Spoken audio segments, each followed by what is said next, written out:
Shalom, salam satu tubuh Kristus, saudaraku terkasih dalam Tuhan. Salam kemenangan, shalom bagi Indonesiaku yang semakin diberkati oleh Tuhan Yesus. Saudaraku, saat ini saya bersyukur boleh berjumpa kembali dengan Anda, pencinta channel YouTube dan seluruh pemirsa channel YouTube saya dimanapun berada. Saudaraku, bagaimana dengan kondisi kesehatan Anda? Saya berdoa dimanapun saat ini Anda berada, Anda memiliki kondisi kesehatan yang baik dan Anda semuanya tetap sehat dalam perlindungan Tuhan. Kalau untuk saya sendiri, saat ini kondisi saya kurang baik, saudaraku. Dalam hal kesehatan, saya sedang mengalami flu dan batuk yang kering yang cukup menyakitkan bagi saya. Tapi saya tetap mengucap syukur dalam segala hal dan saya tetap memenuhi hidup saya dengan sukacita karena saya percaya ini sementara dan segera berlalu dan saya boleh kembali sehat dan kuat dalam perlindungan Tuhan. Saudaraku terkasih dalam Tuhan, ada dua hal yang ingin saya sampaikan pada bagian ini saat ini. Yang pertama adalah mengapa kita harus dibenci. Dan yang kedua, kenapa kita tidak boleh membenci.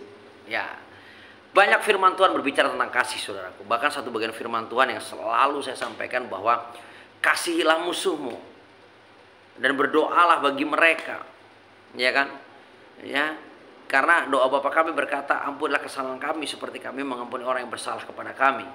Jadi saudaraku terkasih dalam Tuhan, kekristenan yang sejati tidak pernah membalas kejahatan dengan kejahatan. Kekristenan sejati tidak pernah membenci siapapun. Kekristenan sejati tidak pernah menyakiti siapapun. Kekristenan sejati tidak pernah menyerang siapapun. Kalau bertahan memungkinkan untuk bertahan. Jadi saudaraku terkasih dalam Tuhan, ada banyak hal yang menarik hari-hari ini bahwa bagaimana kita orang Kristen dianiaya, kita diteror dengan bom di akhir tahun, dan bagaimana kita mengalami yang namanya penistaan baik di media sosial, di ceramah-ceramah atau dimanapun oleh pihak lain.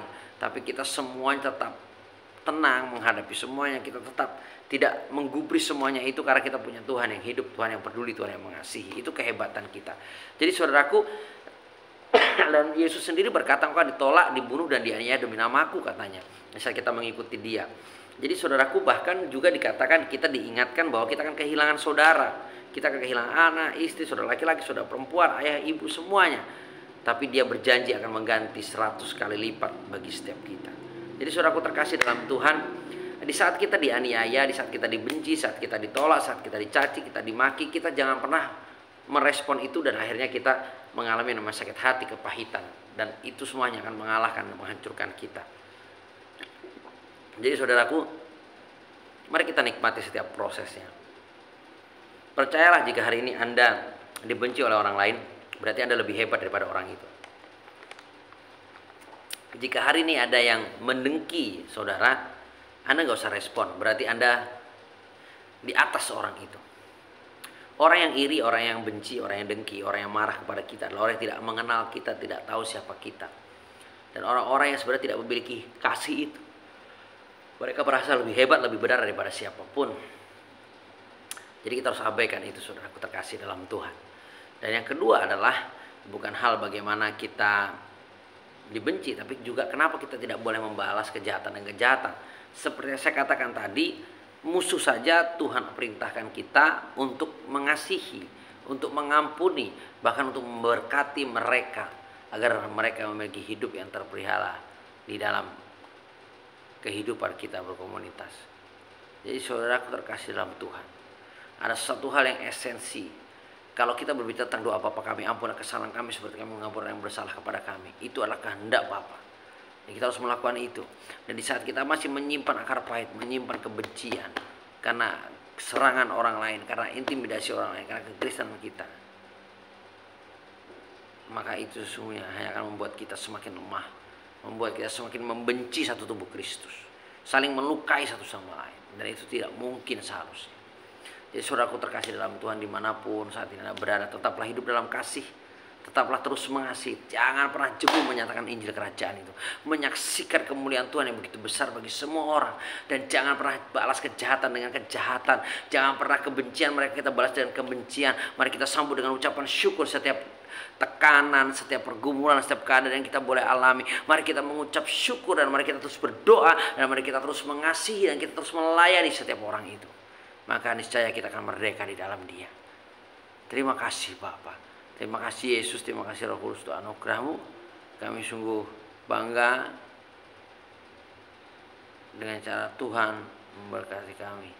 Kami sungguh-sungguh bersyukur untuk kebaikan Tuhan atas hidup kami. Karena Dia sungguh baik, teramat baik, sangat baik bagi setiap kami. Dan kami memperoleh berkat kemurahan daripada Tuhan senantiasa atas saudaraku terkasih. Terima kasih Bapa, terima kasih Yesus, terima kasih Roh Kudus. Dari kota Batam di tengah kondisi saya yang kurang fit karena kelelahan, karena rasa sakit di kepala, batuk kering yang sangat menyakiti kepala, dan juga perubahan cuaca yang saya alami membuat saya harus banyak beristirahat. Jadi saudaraku terkasih dalam Tuhan, jangan pernah balas kejahatan dengan kejahatan, terus nyatakan kasih Kristus. Dan kenapa kita harus dianiaya? Karena kita adalah bagian dari kehendak Kristus, maka kita akan ditolak, dianiaya, dan dibunuh demi nama Yesus Kristus, dan nama Tuhan itu dipermuliakan. Jadi saudaraku terkasih dalam Tuhan, jangan pernah menjadi provokator juga bagi siapapun. Jangan pernah memprovokasi siapapun untuk mengikuti kita atau untuk membenci kita, tapi biar kita melakukan semua dengan caranya Tuhan. Kita yang menabur, Paulus menyiram, Tuhan yang memberi pertumbuhan, ya. Jadi itu bagian kita. Paulus menabur, Apolos menyiram, Roh Kudus memberi pertumbuhan. Itu sebuah kodrati ilahi yang harus terjadi dalam pelayanan kita. Biar kita semakin menyenangkan hati Tuhan, semakin luar biasa, dan nama Tuhan semakin dipermuliakan dalam kehidupan kita. Tidak ada amarah, tidak ada kebencian, tidak ada dengki, tidak ada balas dendam, tidak ada semua yang buruk dalam kehidupan kita. Tapi yang ada adalah kasih. Karena kita lebih dulu menerima kasih karunia itu daripada Sang Holik Tuhan Yesus Kristus. Jadi mari kita terus semakin semangat, kita terus semakin giat, kita terus semakin menyala-nyala melayani Tuhan. Ya, saya walaupun kondisi kurang sehat, batuk, kalau batuk sakit kepala saya, badan masih cukup lemas, tapi saya selalu katakan pada diri saya sendiri, jangan lelah untuk melayani Tuhan. Jangan kasih kendor, GPRS saja, gaspol rem sikit, maka kita akan menyenangkan hati Tuhan, dan nama Tuhan semakin dipermuliakan, dan Indonesia semakin penuh dengan lawatan, dan kemenangan besar terjadi atas kehidupan kita. Terima kasih Bapa, terima kasih Yesus, terima kasih Roh Kudus. Terpuji termulia Engkau dari selama-lamanya sampai selama-lamanya. Dan berdoa untuk setiap saudaraku dimanapun berada, yang sakit disembuhkan, yang letih lesu berat diberi kelegaan, yang diambang perceraian dipersatukan dalam nama Yesus. Sehingga apa yang bersatukan Tuhan tidak bisa ceraikan manusia, dan rancangan Tuhan yang terbaik yang jadi atas kehidupan kita. Terima kasih Bapa, terpuji termulia Engkau dari selama-lamanya sampai selama-lamanya. Hanya di dalam berkat nama Tuhan Yesus Kristus kami berdoa mengucap syukur atas kebaikan yang daripada anak-anak-Mu yang terus kami nikmati setiap waktu. Dalam nama Tuhan Yesus kami ucap syukur dan berdoa. Haleluya. Amin.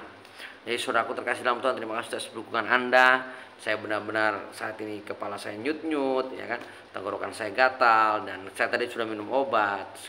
Jadi saya sangat merasa lelah, dan saya akan beristirahat setelah ini. Terus doakan, salam kemenangan, salam satu tubuh Kristus, shalom Indonesiaku. Haleluya. Amin.